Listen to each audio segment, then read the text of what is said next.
speaking impressive and effective. There are many sentences which we use in a daily routine in which we can also use phrasal verbs. So there are many examples which will be discussed further. So please listen and watch this video carefully. First we will talk about the idiom that's make a pig of oneself.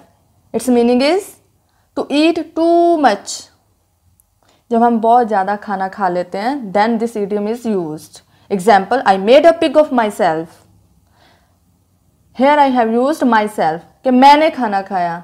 यदि हम ये कहें कि उसने खाना खाया ना तो हम क्या करेंगे himself और herself. ठीक है, तो ये ध्यान में रखना है कि वन सेल्फ की जगह पर हम कौन सा वर्ड यूज़ करते हैं.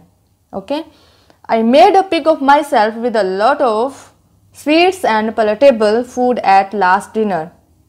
कि मैंने बहुत ज़्यादा खाना खाया, बहुत ज़्यादा अपने आप को खाने से भर लिया. ओके, कैसे? बहुत ज़्यादा स्वीट्स खा के, मिठाई खा के and palatable, its meaning is delicious food खा के. ओके, लास्ट डिनर में. Next is to smell rat. Its meaning is sense और suspect that something is not right. कि जब हमें ये महसूस हो जाए, शक हो कि कुछ सही नहीं हो रहा है ना, then we can use like जब गड़बड़ फील करना. Okay, example I smelt rat. It's past tense, so here I have use smelt. Okay, second form of smell. When she was refusing to go with me, कि मैंने गड़बड़ feel किया जब वो मना कर रही थी मेरे साथ जाने को. Okay, then keep someone at bay.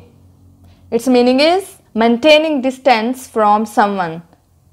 Okay, something भी हो सकता है, किसी चीज़ से या किसी से हम जब डिस्टेंस मेंटेन करते हैं, उससे दूर रहते हैं, तब this idiom is used like keep someone at bay. जिससे हम दूरी बनाते हैं तो वो समवन की जगह पर यूज किया जाता है. Okay, example I always keep those people at bay.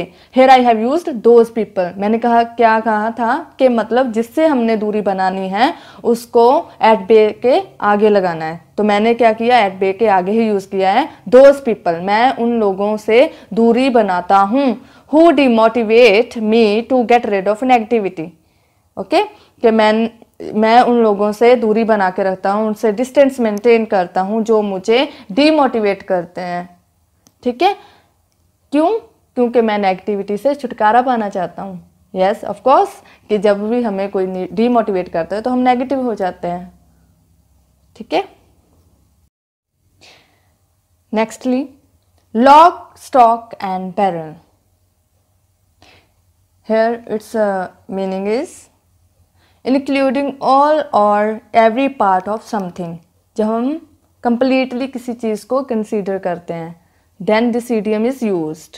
Example, I am going to sell my house lock stock and barrel. के मतलब मैं क्या अपने हाउस को बेचने जा रहा हूँ पूरी तरीके से, कंप्लीटली.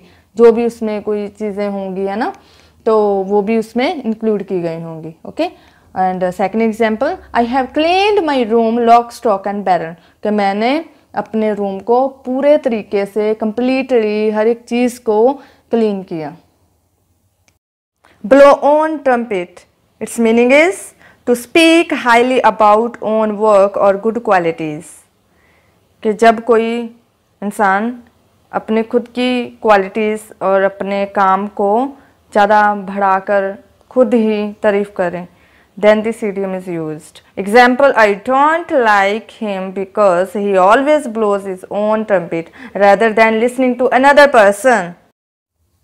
तो it means कि मैं उसको पसंद नहीं करती क्योंकि वो खुद अपनी ही तारीफ करता है दूसरे इंसान की सुनने की बजाय. Okay,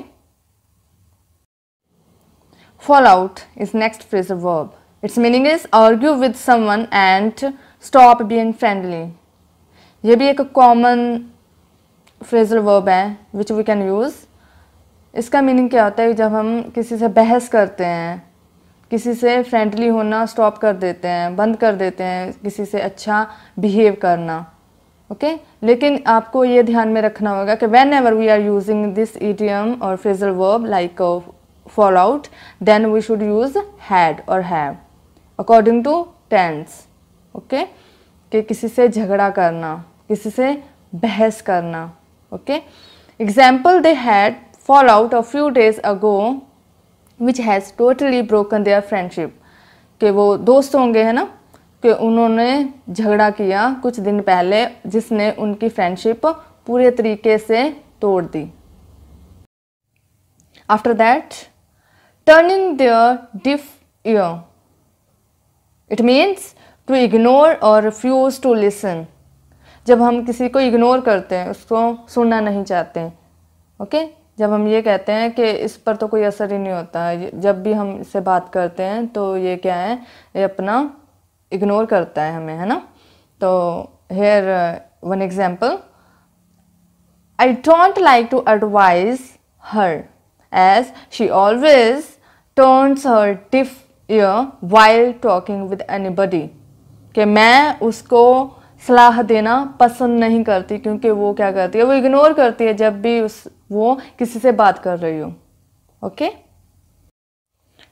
then daredevil, it's meaning is clear, daring and reckless person, जो जिसको किसी की परवाह ना हो और बहुत ही ज़्यादा करेज वाला हो। ठीक है, daredevil. Example, he is daredevil who never cares while performing life-threatening stunts, कि वो डेयरिंग है, daredevil, जो कि बिल्कुल भी परवाह नहीं करता जब वो परफॉर्म कर रहा हो खतरे वाले stunts. Okay get someone back up is next phrasal verb, meaning to become angry or cause to become angry, hostile और डिफेंसिव और इरिटेबल। ओके हॉस्टाइल का मीनिंग क्या होता है, अनफ्रेंडली, मीन्स अच्छा बिहेव ना करना, फ्रेंडली बिहेव ना करना। ओके तो हम दोबारा इसका मीनिंग करेंगे कि गेट समवन बैकअप का मीनिंग क्या होता है, कि जब हमें गुस्सा आता है, जब हम किसी को गुस्सा दिलाते हैं। ठीक है, example, when he started behaving rudely in a disrespectful manner with me, then I got my backup।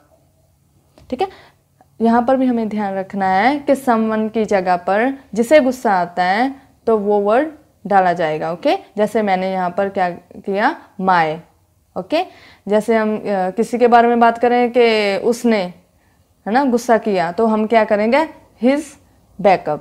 Okay her backup। Okay तो यहाँ पर इसका मीनिंग क्या हुआ कि when he started behaving rudely in a disrespectful manner with me, then I got my backup। तो जब उसने रूडली बिहेव किया मेरे से, मतलब जिसमें डिसरिस्पेक्टफुल का मीनिंग क्या होता है कि रिस्पेक्ट से बात ना करना, है ना, तब मैं बहुत गुस्सा हो गई। Okay good wine needs no bush, meaning no need to advertise or boast about something that is good as it's always discovered by people, कि जो अच्छी चीज़ हो, जिसमें क्वालिटी हो, उसको प्रमोट करने की या एडवर्टाइज करने की ज़रूरत नहीं पड़ती क्योंकि वो लोगों के द्वारा फाइंड आउट कर ली जाती है। Okay example, because of having talent Suman illustrates her smartness and dedication by performing actions rather than showing her qualities। कि क्या है कि जो सुमन है वो अपनी स्मार्टनेस मीन्स जो उसकी क्वालिटी है ना, और डेडिकेशन आत्मसमर्पण कैसे दिखाती है, एक्शंस परफॉर्म करके, काम करके, है ना, क्या करने की बजाय अपनी क्वालिटीज शो ऑफ करके। ठीक है ना, तो ये नेक्स्ट है कि so it's rightly said that good wine needs no bush, कि ये सही कहा जाता है कि मतलब जो अच्छी चीज़ हो उसको अपने आप को एडवर्टाइज करने की ज़रूरत नहीं पड़ती, उसके एक्शन से ही उसको दिखा देते हैं लोगों के सामने अपनी क्वालिटीज़ को। Okay a dog in the मेंजर, meaning a person who selfishly keeps something that he और शी डजंट रियली नीड और want so that others may not use और एंजॉय इट, कि ऐसा इंसान जो सेल्फिशली मतलब अपने मतलब के लिए क्या करें कि किसी को भी चीज़ ना देना चाहता हूँ, ठीक है ना, भला ही उसके लिए वो चीज़ बेनिफिशियल ना हो, वेस्टेड हो, है ना, लेकिन फिर भी दूसरों को भी इंजॉय ना करने देता हूँ, दूसरों को वो चीज़ें देने से मना करता हूँ. Okay, then we can use a dog in the manger. एग्जाम्पल, Rohit is treating as a dog in the manger because he is not allowing his brother to wear his old-fashioned dress. कि मतलब वो कैसे react कर रहा है dog in the मेंजर, मतलब रोहित, क्योंकि वो अपने ब्रदर को अलाउ नहीं कर रहा है कि वो उसकी ड्रेस यूज़ कर रहे हैं, मतलब जो ओल्ड फैशनड है वो उसके काम की नहीं होगी, लेकिन फिर भी वो मना कर रहा है. Okay, close shave meaning a narrow escape from a situation और अवॉइडेंस ऑफ अ सिचुएशन, कि जब हम किसी सिचुएशन से बहुत ही नज़दीकी से बचे हो, मीन्स वो रिस्क भी हो सकता है, कोई डेंजर भी हो सकता है ना, मीन्स डेंजरस सिचुएशन से बचना, then we can use close shave. Okay, but we should keep in our mind like this phrasal verb is used by following two ways, like के सब्जेक्ट के बाद has a had we can use, okay, or you can use it was, it is. Here two examples have been given. I had close shave when I avoided serious accident. कि मैंने बहुत ही नज़दीकी से risk को face किया जब मैं उस सीरियस एक्सीडेंट से बचा. Next, it was close shave when tiger attacked him, कि ये एक बहुत ही डेंजरस सिचुएशन थी, बहुत ही नज़दीकी वाली, जब टाइगर ने उस पर हमला किया. Every cloud has a silver lining meaning every bad situation holds the possibility of something good. इसका मीनिंग क्या हुआ कि जो भी चीज़ कोई बुरी हो उसके पीछे क्या है, कुछ ना कुछ अच्छाई या अच्छा होना कुछ छुपा होता है. Okay, although nobody spotted me when I was in tight corner. Tight corner is also phrasal verb. Its meaning is in problem. In tight corner means when we are in problem. Okay, but that difficult condition has made me self-dependent. So it has proven the fact that every cloud has a silver lining. First sentence का meaning क्या हुआ कि भला ही किसी ने मुझे support नहीं किया, मुझे असिस्ट नहीं किया, ठीक है ना, जब मैं प्रॉब्लम में थी, लेकिन उस बैड कंडीशन ने मुझे सेल्फ डिपेंडेंट बना दिया, ठीक है, आत्मनिर्भर बना दिया, ठीक है, जो कि ये प्रूव करता है कि every cloud has a silver lining. देखो, डिफ़िकल्ट सिचुएशन थी, वो एक बैड सिचुएशन थी for her. Okay, at that time she was in problem, ठीक है, उसको किसी ने सपोर्ट नहीं किया तो वो एक बैड सिचुएशन बन गई, लेकिन उससे पीछे एक अच्छा कुछ होना पॉसिबल था, तो वो क्या था कि वो एक सेल्फ डिपेंडेंट बन गई. तो इस तरीके से हम ये सेंटेंस में यूज़ कर सकते हैं. Every cloud has a silver lining.